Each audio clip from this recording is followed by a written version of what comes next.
porque al principio no contemplaba, de plano no contemplaba la idea de volver a embarazarme, porque sí fue muy traumante la experiencia, como a muchas les debe de pasar. Mi papá muy, preocupado de que la gente se burlara de nosotros. Él me dijo: "La próxima vez que se embaracen", sabiendo él que iba a haber más, dijo: "No le vayas a platicar a la gente hasta que ya estén bien seguros que se va a lograr, hijo". O sea, como quería saber como a quién se iba a parecer más, a mi mamá o a mi papá. El que tengas un hijo y al día siguiente ya no lo tengas, ese es el dolor más fuerte que yo sentí. Se mueren nuestros hijos y nosotros queremos encontrarnos uno así, o sea, como que nos lo vengan a dejar a la puerta de la casa, ¿no? Pero cuando nuestros hijos se van, cuando nuestros hijos mueren, simplemente no hay palabras. No hay una palabra que describa esto. Y esta sensación, este duelo por la muerte de un hijo, también incluye a estos bebés que parten demasiado pronto. Yo no te puedo asegurar que va a volver a pasar o no pasar lo mismo, pero por lo mismo disfruta ahorita. Esto es Duelo Respetado.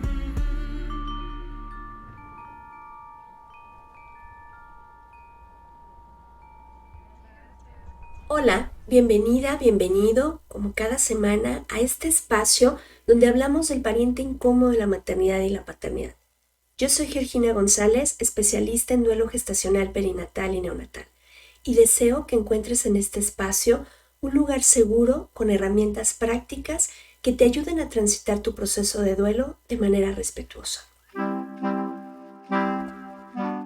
El día de mañana, 2 de febrero, a las 8 de la noche, hora de Ciudad de México, estaré compartiendo una charla tanatológica hablando sobre duelo gestacional y perinatal, la otra cara de la maternidad y la paternidad, a través de la fanpage de Fundación Karime Ángel de Coatzacoalcos. Vamos a estar ahí compartiendo sobre este tema tan importante y sobre este duelo tan silenciado. Te recuerdo, la cita es el 2 de febrero, 8 de la noche, hora del Centro de México, en la fanpage de Fundación Karime Ángel de Coatzacoalcos. Nos vemos mañana.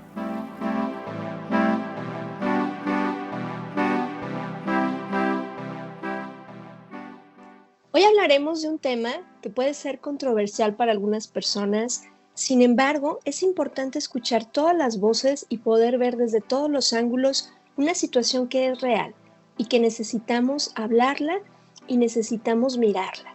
Estamos hablando sobre maternidad subrogada. Nuestra invitada de hoy es Luisa Peña, politóloga y jurista, representante de la plataforma Women of the World. Bienvenida, Luisa, ¿cómo estás? Muy bien, muchísimas gracias por haberme invitado. Es un honor tenerte aquí, de verdad que es un tema que sé que puede pisar algunos callitos, como solemos decir, por estas tierras. Hago yo mucho hincapié cuando trabajamos con papás y con mamás, que tenemos que tener muy claro que los niños tienen derecho a una familia, pero la maternidad y la paternidad no es un derecho, es un anhelo, ¿sí? Es decir, que no es a cualquier costa, a costa de quien sea, ¿no? Y con esta premisa, Luisa, me gustaría que tú, que tienes la experiencia en el tema, nos compartieras la maternidad subrogada. Muy bien. Pues la maternidad subrogada es en realidad un eufemismo para sustituir lo que es realmente, ¿no?, vientres de alquiler, o también se le llama gestación por sustitución. Y es una transacción en la que una mujer alquila su útero para gestar un bebé para otras personas. Y puede tener o no lazos genéticos con el bebé, o simplemente actuar como una vasija, ¿no?, para gestar durante 9 meses a la criatura.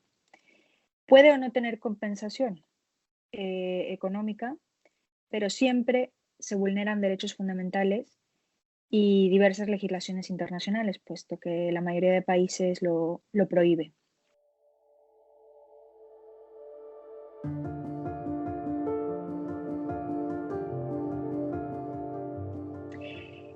Yo me quiero centrar un poco más en lo que llaman subrogación altruista, ¿no? Mal llamado altruista, el préstamo de vientres, puesto que no se puede separar del problema social el concepto de explotación reproductiva de las mujeres que utilizan. Aunque fuese plenamente altruista, es decir, sin ningún tipo de interés económico de por medio, seguimos cosificando el cuerpo de la mujer y la utilización de un bebé que se fabrica expresamente para satisfacer un deseo de los padres.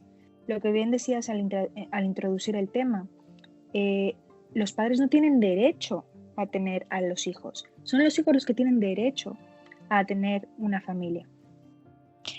Entonces, aquí la persona gestante hacemos de su capacidad reproductiva un instrumento y su cuerpo un mero recipiente durante un tiempo determinado.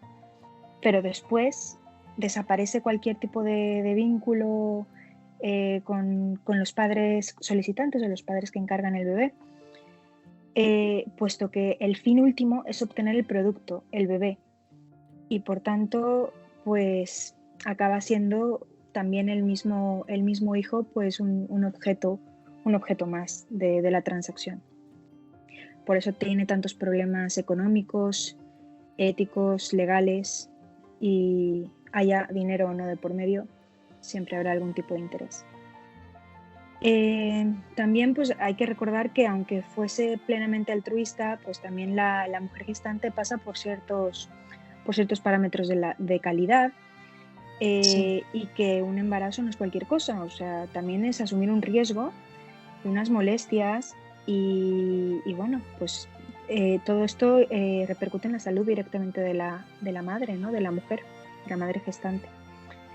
En cambio, a los padres, a diferencia de un proceso de adopción, no se les exige ningún tipo de requerimiento, no se les exige ser un entorno familiar ideal, no se les exige absolutamente nada, porque ellos son realmente los que buscan con deseo y con ese anhelo esa paternidad biológica de alguna forma, ¿no? Entonces, yo diría que más que altruista es como mínimo por motivos egoístas o narcisistas, pero es una sociedad muy materialista en la que no queremos ver con verdaderos ojos el problema que lleva todo esto. Y bueno, ya un poquito para acabar el panorama, yo sé mucho del tema internacional, pero como este podcast es de México, yo soy mexicana y española a la vez, pues también me interesa mucho el tema en mi país, ¿no? Y pues no sé si sabéis, pero actualmente solo 2 estados de la República permiten la gestación, que es Tabasco y Sinaloa. Así es. Y 2 que prohíben expresamente la maternidad subrogada, ¿no? Que es Coahuila y Querétaro. Y Distrito Federal pues está en el limbo, porque en 2010 sí que se hizo un proyecto de ley, pero al no ser publicada oficialmente nunca, pues claro, no pasa. Todavía no entra en vigor. Entonces, bueno, continuemos. Es un tema que nos implica mucha reflexión. Puedo entenderlo porque incluso pues cuando tus bebés fallecen, cuando estás con toda esta incertidumbre de podré tener otro bebé o no, claro, hay ese anhelo, hay ese deseo, pero es importante entonces trabajarlo. Y si realmente mi anhelo es ser mamá, ser papá, pues existe siempre la vía de la adopción con toda la parte legal y todo el sustento emocional que hay detrás. Y creo que sí es importante que seamos conscientes también a qué estamos exponiendo a la mujer gestante. Y en este rubro me gustaría que nos compartieras, Luisa, qué implicaciones tiene para estas mujeres que aceptan brindar una maternidad subrogada. Hablabas hace un momento sobre los malestares dentro de la gestación, los riesgos que puede tener, pero también hemos sabido de casos donde la pareja tiene una discusión, se separan y pues ya no queremos al niño. Entonces, o sea, son muchos vacíos que quedan todavía. ¿Y cuáles son estas implicaciones para estas mujeres? Sí, tantos vacíos que, como tú dices, o sea, ni un contrato legal exhaustivo podría cubrir absolutamente todas las incertidumbres que pueden ocurrir en un embarazo. Por ejemplo, para centrarnos un poquito al principio en lo que es la salud de la madre gestante. Al principio, o sea, esto es todo un proceso de tratamiento hormonal, de hiperestimulación hormonal, que eso ya de entrada es un riesgo para la salud de la mujer. Después, para que tenga un grado de éxito el embarazo, no solo te implantan un embrión, normalmente te implantan 2, aunque he visto que en México ya está prohibido más de 2 o más de 3, porque claro, es también muy riesgoso dar a luz a gemelos o a trillizos. Y bueno, las complicaciones asociadas a cualquier embarazo, embolias, anemia, diabetes gestacional, hemorragias, puede ir mal, puede haber un aborto, qué sucede en caso de aborto, preeclampsia, inclusive la muerte de la propia madre gestante. Y también pues todas las pruebas invasivas, porque también con este grado altísimo de garantía que necesitan los padres solicitantes, requieren tipos de pruebas muy invasivas para la madre gestante que también ponen en riesgo su salud. Y también, ¿qué ocurre si hay una malformación del feto? Realmente, como estamos buscando un producto perfecto, lo más probable es que haya una cláusula de rescisión de contrato y digan, miren, pues no, interrupción del embarazo, aborto, porque no lo queremos deforme, ¿no? O no lo queremos con tal enfermedad que se ha detectado mediante este tipo de pruebas. Y bueno, entonces empiezan a ocurrir este tipo de dramas que no se contemplan de forma legal, no protegen a esta mujer gestante. Y bueno, que también es verdad que durante el parto lo más probable es que sea una cesárea, porque si va a ser un parto gemelar o no quieres crear ningún tipo de vínculo, quieres alejarlo completamente, ¿no?, del vínculo biológico natural de la madre, pues cesárea, ¿no? Cesárea y también la cesárea es más riesgo de morbilidad para la madre que un parto natural. En fin, entonces, por salud, ese tipo de implicaciones. Requisitos para hacernos una idea, ¿no?, de los requisitos básicos que una madre gestante tiene que cumplir. Tener la edad ideal de fertilidad, entre 25 y 35 años. Haber sido madre. Ya tuvo que haber sido madre. Ella ya sabe, ya ha vivido en su cuerpo, en su mente, este hecho tan trascendental para una mujer. Por tanto, también lo más normal es que tenga una estabilidad familiar, o sea, que tenga una pareja. O sea, también la situación tan extraña que es estar 9 meses gestando un bebé que no es tuyo, ¿no? Que no tome drogas, ni ningún tipo de medicamentos, ni fume, ni absolutamente nada, que no haya tenido ninguna enfermedad de transmisión sexual, en fin, que sea una mujer perfecta, ¿no? O sea, equilibrada en todos los sentidos, tanto físicos como psíquicos. Inclusive he llegado a leer que algunos países piden que inclusive no tenga antecedentes penales o su pareja tampoco haya estado en la cárcel, cosas así, ¿no? Entonces, bueno, esas serían un poco las implicaciones. Al fin y al cabo, cosificación de la mujer. Y aparte, pues todo lo que viene como una secuela de un posparto, ¿no? Y que al final aquí entramos al tema del duelo porque es un posparto también sin bebé. Hay un documental, ahora no recuerdo el nombre, donde hablan precisamente de este tema y cómo lo manejan en Tabasco, cómo lo manejan en Sinaloa, cómo lo manejan en países de centro de Europa, en la India, cómo incluso hay este tipo de granjas de bebés, ¿sí? Y entonces, en una de las escenas, pues la madre es una niña, me parece, inmediatamente se les entrega a los papás y salen todos de ahí, ¿no? Y se queda ahí la mamá mientras fue una cesárea, pues mientras están haciendo cirugía, el equipo está terminando de cerrar, acomodar y todo, y nadie la mira. Nadie pregunta cómo estás, cómo va a ser el tema de la lactancia, qué vas a hacer, cómo te sientes, porque ni siquiera los dejan que los conozca para que no se establezca un vínculo y no me digas, no, mejor no te lo doy. Entonces, no es nada más, qué bonito, mira, van a tener a su hijo. Es que podamos mirar y ampliar la mirada y ver las implicaciones incluso a nivel sistémico que esto tiene. Y algo que a mí me hace mucho ruido, hace unos días vi en Twitter que Ivonne Olza presentó este tema y bueno, hubo gente que la verdad, bueno, tú sabes que Twitter es un campo de batalla, ¿no? Y entonces hablaban que esto no tenía nada que ver y que ojalá pudieran dar seguimiento a estos bebés. Y yo digo, claro, me encantaría que dieran seguimiento a estos bebés. ¿Qué pasó con ellos? Sabemos que los vínculos desde la teoría del apego son fundamentales en esta etapa. Cuando inició la pandemia, este hotel en Checoslovaquia, no recuerdo exactamente en qué país, que se quedó con muchísimos, o sea, eran más de 100 bebés, porque claro, no podían ir a recogerlos, y entonces rentaron el hotel y ahí tenían las cunas, ¿no? Y dices, ¿qué pasa con ese apego? Entonces, ¿cómo estamos cayendo en la parte de maquílame lo que yo quiero, y si no es, entonces no lo quiero? ¿Qué pasa, Luisa, con el tema del apego sano y el vínculo respetuoso para estos bebés?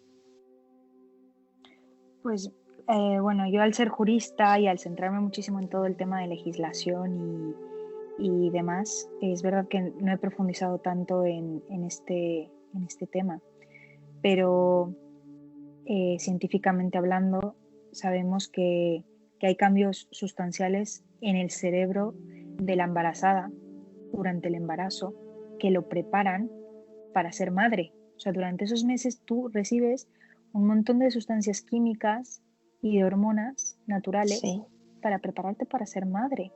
Entonces, o sea, 9 meses es mucho tiempo en el que estás ya creando el vínculo con ese bebé, aunque genéticamente no sea tuyo, porque el óvulo probablemente sea de alguna donante o de la madre por encargo. Entonces, también he leído que ha habido estudios que dicen que a pesar de que genéticamente no sea tu bebé, tú le estás impregnando también de tu material genético. O sea, tú le estás compartiendo constantemente pues sustancias tuyas, ¿no? Y bueno, todos estos temas son fundamentales y están comprobados científicamente que sí que hay una vinculación hormonal, psicológica, biológica, y que es muy importante que aunque no nos demos cuenta o que sea invisible, existe.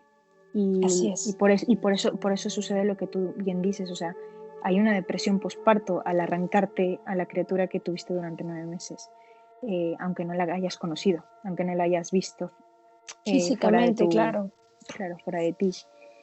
Entonces, pues es una huella imborrable. Es una huella imborrable y el bebé, o sea, nos estamos centrando mucho pues en la madre gestante, ¿no? En todas las consecuencias negativas. Uh-huh. Pero el bebé va a tener también una consecuencia negativa brutal, que realmente, aunque él no lo sepa, no conozca su verdadera historia, porque probablemente no se la cuenten, porque es muy complejo, ¿no? O sea, explicar este tipo de relaciones. Pero sí que se habla de esa ansiedad que sufren los bebés cuando se les separa de la madre. Bueno, yo vivo en Tarragona, en España, y aquí tenemos un neonatólogo buenísimo que ha hecho muchísima investigación sobre el tema del apego emocional, del piel con piel.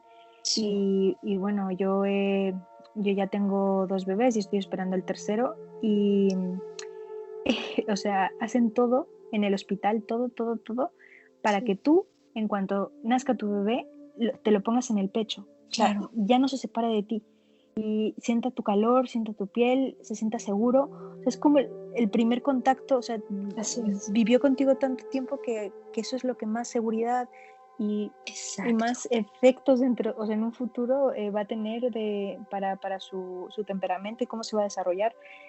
Y cómo, pues eso, cómo va a lactar, cómo va, o sea, todo, o sea, se centra él en ese vínculo y en esos primeros meses de vida que tienes que ser mamá canguro porque eso es lo mejor para tu bebé y le Claro. tienes que dar la lactancia materna aunque cueste muchísimo y bueno, es mágico y nos hemos olvidado mucho del instinto biológico Así es. y de que eso es lo más natural y cuando rompemos ese equilibrio, ese vínculo es cuando comienzan los verdaderos problemas, ¿no? Sí, psicológicos de la persona. Y que al final toda la parte de la maternidad volvemos a un egocentrismo del adulto en esta maternidad subrogada, porque estamos viendo solo lo que yo quiero, lo que mi pareja quiere, lo que la empresa que me está haciendo la transacción quiere, pero no se está mirando este bebé, no es un artículo de compra y venta, ¿sí? No es un objeto donde, oye, pues te encargo un jarrón con estas características. Estamos hablando de un ser humano, de una persona que necesita estar en un lugar seguro, porque tiene el derecho. Recuerden que es algo que yo menciono mucho y sé que es duro cuando tienes un diagnóstico de que, ¿sabes qué? Por esta situación vamos a tener que quitar tu matriz y entonces ya se fue con ella la posibilidad de tener un hijo de manera natural, por decirlo de una manera, pero siempre está la opción de la adopción y de pronto nos resistimos a este tema, pero tiene mucho que ver con esto, ¿no? Como aferrarme como cuando somos pequeños y yo quiero ese juguete y quiero ese juguete y entonces me tiro al piso y hago mi pataleta porque si no es ese juguete no quiero nada.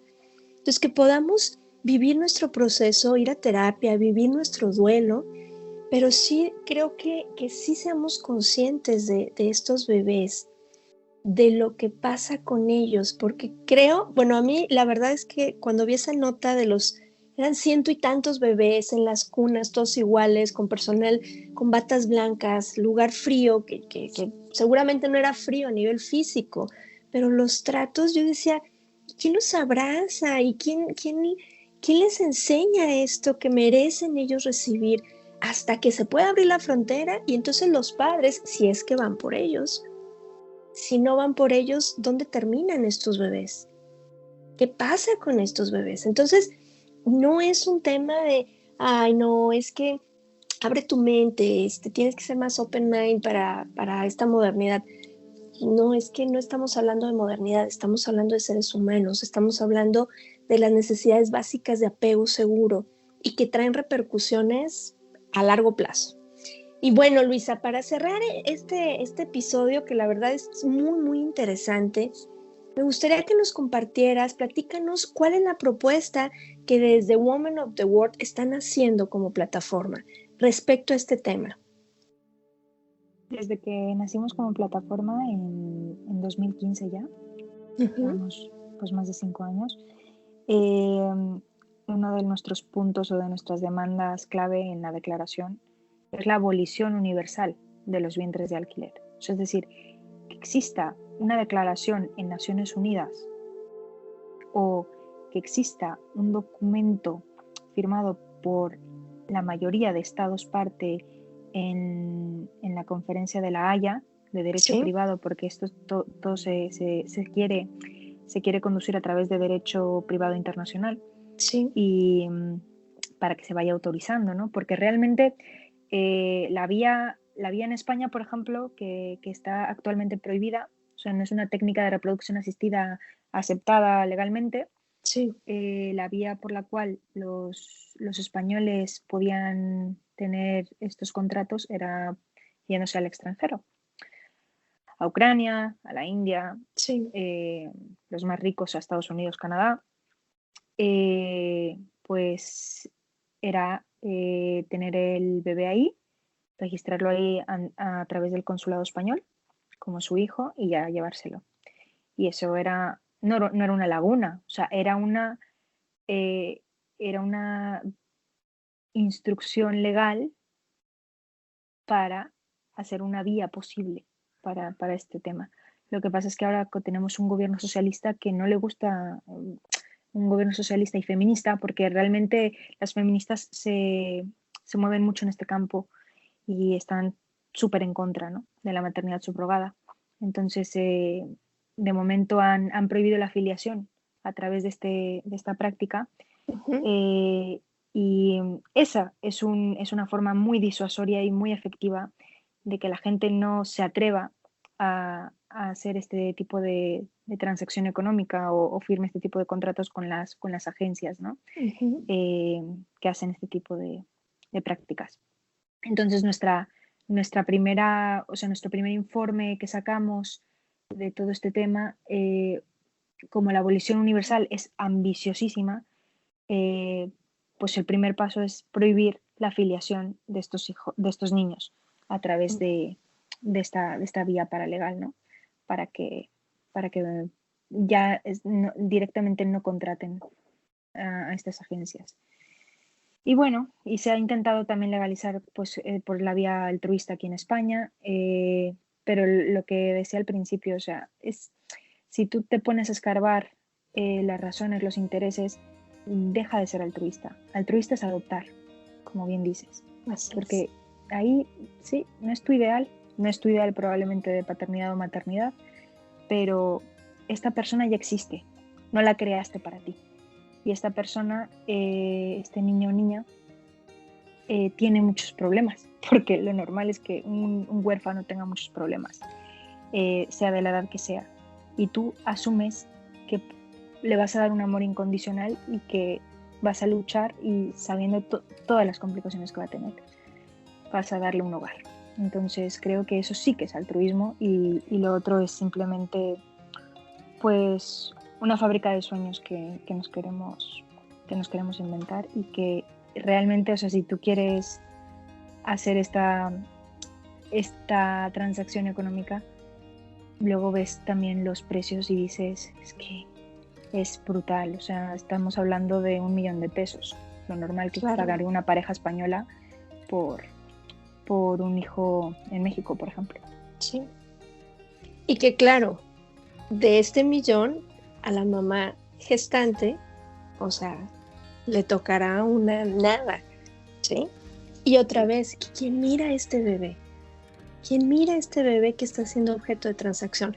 Y hago mucho hincapié en esto, porque sabemos todas las implicaciones que tiene el apego seguro, todas las implicaciones que tiene en la parte sistémica, como lo hemos visto en algunos episodios, y que es importante que lo veamos.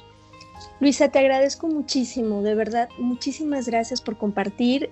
No sabía que eras paisana, qué gusto. Siempre es un honor compartir con ustedes. Ojalá nos volvamos más conscientes. El hecho de que en algún lugar pueda estar autorizado no significa que es lo correcto. En algún momento la esclavitud también era legal y no significa que fuera correcta. Entonces, que podamos realmente actuar cada quien desde nuestra trinchera. Si es mi anhelo y no puedo cumplir tener un hijo como yo lo deseo, pues siempre está la opción de terapia, siempre está la opción de que puedas trabajar eso y buscar alternativas que sean respetuosas, no solo para tu anhelo, sino para los derechos de los niños. Muchísimas gracias, Luisa, de verdad un honor. Igualmente me ha encantado estar aquí, haber participado y bueno, pues estamos en contacto para cualquier otra cosa. Claro que sí, les vamos a dejar aquí en la descripción del podcast el enlace para la plataforma Women of the World, que también tuvimos el honor de tener a Leonor, y para que puedan seguirlos y ver las propuestas que están haciendo precisamente en pro de la mujer y en pro de tener pues un proceso más sano dentro de la trinchera que cada quien estemos viviendo. Les agradezco mucho, soy Georgina González y deseo que todos podamos tener un duelo respetado. Hasta la próxima.